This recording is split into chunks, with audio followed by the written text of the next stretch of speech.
अस्सलामुअलैकुम दोस्तों। पिछली किस्त में आपने देखा कि चोलपान खातून चोर लड़की को मारकर उसे 2 सर वाले भेड़ के पंजा लुटेरन बनाकर बेचती है। फिर देखेंगे कि दाग कबीले की लड़कियों को बंदी बना लिया गया है। फिर बालामीर और उसकी बेटी भी महल आ जाते हैं। फिर अकीज और लड़कियों को महल में लाया जाता है। उसके बाद बालामीर की बेटी अल्पागो के जख्म पर जहर छिड़क देती है। फिर बातूगा वो जहर साफ कर देता है और 15 साल बाद अपने बाबा से बात करता है और फिर वहां से आकर एक खुफिया कमरे में आ जाता है। 7वीं किस्त के आगाज में आप देखेंगे कि बातूगा खुफिया कमरे में आता है जहां कुछ तस्वीर बनी होती हैं।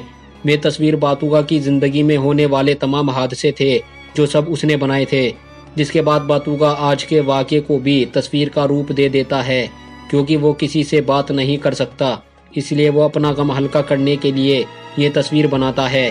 दूसरी ओर अभी तक अकीज और बाकी लड़की महल की ओर आ रही होती हैं और बच्चे उन्हें उसी तरह परेशान कर रहे होते हैं और उन्हें पत्थर मार रहे होते हैं, जिसमें एक पत्थर सिरमा को लग जाता है, जिससे वो वहीं बैठ जाती है और रोने लगती है। फिर अकीज सिरमा से कहती है, चलो उठो सिरमा, हमें मजबूत बनना है। फिर सिरमा कहती है, मैं तो शादी करने वाली थी और अब यमन भी मर चुका है और हमें भी बंदी बना लिया गया है। सिरमा फिर कहती है कि मुझे इनका गुलाम नहीं बनना। वो सिपाही से कहती है कि मुझे खंजर मार दो। फिर वो सिपाही कहता है कि इस लड़की को चुप कराओ वरना मैं इसे चुप कर दूंगा। फिर अकीज सिरमा को चुप करते हुए कहती है कि फिक्र मत करो, यमन ठीक होगा और तुम्हारी शादी जरूर होगी, जैसा तुम चाहती हो वैसा ही होगा। फिर सिपाही कहता है, चलो उठो गुलामों। अकीज उस सिपाही से कहती है, हम गुलाम नहीं हैं, हम कैदी हैं। और फिर अकीज खाक उठाकर कहती है कि मैं अकीज हूँ, जब मैं इस महल में जाऊंगी तो सबका जीना मुश्किल बना दूंगी। फिर अकीज कहती है, आसमान वालों हमारी ये बात ध्यान से सुन लो कि हम पहाड़ी कभी भी तुम्हारे गुलाम नहीं बनेंगे और ना ही तुम्हारी इताअत करेंगे। फिर किराच 2 सिपाहियों के साथ बाहर आता है और कहता है, यहाँ क्या हो रहा है? तुम्हें पता नहीं है कि रस्म शुरू होने वाली है? चलो इन्हें अंदर लेकर आओ। फिर एक सिपाही उनके हाथ खोल देता है और वे लड़की अंदर आती हैं जहाँ से बातूगा गुजर रहा होता है। अकीज को देखकर वो उसे पहचान लेता है और वहीं रुक जाता है। अकीज बातूगा की ओर देखती है जो कि पहले से जानती है कि यह बातूगा है। फिर बातूगा 15 साल पहले का मंजर याद करता है कि जब वो रो रहा होता है और तब अकीज आकर उसे लकड़ी की तलवार देती है। फिर अकीज उससे कहती है कि काश तुम कम अकल ना होते और ज़हीन होते तो तुम ही अगले खान बनते और मुझे यूं कैदी ना बनाते। फिर किराच की नज़र उन दोनों पर पड़ती है, जिससे किराच अकीज को पहचान लेता है और सोचता है कि ये वही लड़की है जिसने मुझे उस वक्त पैगाम देकर छोड़ दिया था कि मैं 2 सर वाले भेड़िए का पंजा हूँ और उसने तुम्हारा सामान लूट लिया है और सिपाहियों को भी मार दिया है। जब किराच उसे गौर से देखता है, उसे याद आता है कि उस दिन अल्पागो खान को तीर लगा था, तो जो लड़की नदी पार खड़ी थी वो तुम ही थी जिसने तीर चलाया था। और वो उसे कहता है कि तुम वही हो और तस्दीक करने के लिए जहां उसने तीर चलाया था तो वहां से उसकी बाजू का कपड़ा फाड़ देता है और जब देखता है तो वहां तीर का निशान भी होता है। बातूगा खड़ा सब देख रहा होता है और देखकर परेशान हो जाता है कि इसने उसे पहचान लिया। किराच अकीज से कहता है कि ये लड़की जिसे यहाँ फांसी दी गई है, इसने अल्पागो खान को नहीं मारा, उसको मारने वाली तुम हो और तुम ही हो जो 2 सर वाले भेड़िए का पंजा हो और अब तैमूर तुम्हारी जान निकालेगा। फिर उसके गले में पड़ी रस्सी को किराच खींचता है। बातूगा उससे रस्सी को छीन लेता है और खुद पकड़ लेता है। किराच बातूगा को धक्का देता है और फिर उसकी रस्सी को पकड़कर अंदर ले जाता है। उसे इस हालत में देखकर सिरमा घबरा जाती है और अकीज सिरमा से कहती है कि तुम मत डरो, मुझे कुछ नहीं होगा। किराच उसे दूसरे रास्ते से अंदर ले जाता है और बातूगा भी उसके पीछे जाता है और दूसरी तरफ अल्पागो खान की सेहतयाबी के लिए जो रस्म शुरू की जानी थी उसकी शुरुआत की जाती है। अल्पागो के बेटे और भाई अल्पागो को वहां लेकर आते हैं जहां रस्म अदा करनी होती है और वहां वह खातून पहले ही मौजूद होती है जो रस्म अदा करेगी और उसके साथ 2 खास खादिम भी होते हैं। फिर वो अपने रसूमात की अदायगी शुरू करती है।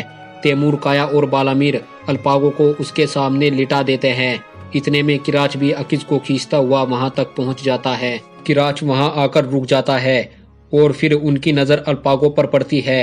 अकीज उसको देखती है। उसे वही वक्त याद आता है जब वो जमीन पर गिरी हुई थी और अल्पागो खड़ा उसे देख रहा था। किराज कहता है कि जिसकी वजह से ये सब हुआ है वो तुम हो, और अकीज को वहां से ले जाता है। बातूगा भी उसे देखता है और पीछे जाता है। जैसे ही बातूगा किराज के पीछे जाता है तब तैमूर की नजर बातूगा पर पड़ जाती है। अल्पागो के पास उसके बेटे, भाई, बहू और बाबा सब मौजूद होते हैं और वो खातून भी रस्म की अदायगी शुरू कर चुकी होती है। किराज अकीज को खींचते हुए वहां तक ले जाता है जहां जिंदान होता है।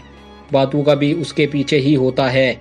जब वो उसे जिंदान में डाल रहा होता है अकीज पूरी कोशिश करती है पर कुछ नहीं कर पाती और वो उसे खींचकर जिंदान में ले आता है और वहां फेंक देता है। किराज अकीज से कहता है कि अब तुम हमारी बस शाम तक की मेहमान हो। अकीज जमीन से कुछ मिट्टी उठाती है और मुट्ठी में बंद कर दुआ करती है। किराज उससे कहता है कि क्या तुम गोक टेंगरी से दुआ मांग रही हो तो ये सुन लो कि तुमने गोक टेंगरी का ही सामान लूटा है।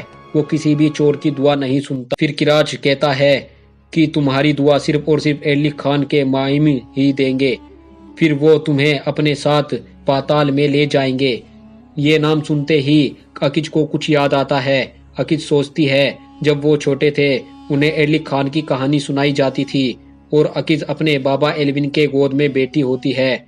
उसने भी ये सारी कहानी सुनी थी। कोनाता ने बताया था कि एलिक खान उस्मानी बादशाही में चांदी के तख्त पर जेरे जमीन बैठा है और उसकी कमान में 9 मुआमिन हैं। और अकीज ने उससे पूछा कि ये मुआमिन क्या होता है और ये क्या करते हैं। कोनाता कहता है कि दरअसल ये मुआमिन मुजालिम की रूहों को निकालकर एलिक खान के पास ले आते हैं और एलिक खान उनको कैदी बना लेता है। और एविन कहता है इसलिए हमेशा बहादुरी से लड़ना चाहिए। फिर वो अकीज की तरफ देखते हुए कहता है कि इज्जत और वकार के साथ लड़ना चाहिए। अकीज ये सब याद करती है और उसके बाद किराज से कहती है कि कुत्ता सिर्फ भौंक सकता है क्योंकि वो भेड़िए से डरता है। किराज कहता है कि क्या कहा तुमने मुझे। फिर अकीज किराज से कहती है कि क्या तुम खानों के कुत्ते नहीं हो और अब तुम एक भेड़िए से कांप रहे हो और एलिक खान के मुआमिन यहाँ से मुझे बचाएंगे। अगर तुम में हिम्मत है तो तुम लड़कर देखो क्योंकि एलिक खान के मुआमिन अल्पागो खान के कुत्तों की तरह बुजदिल नहीं हैं। किराज गुस्से में आकर तलवार निकालता है और अकीज कहती है हाँ मारो, लड़ने की हिम्मत तो नहीं है।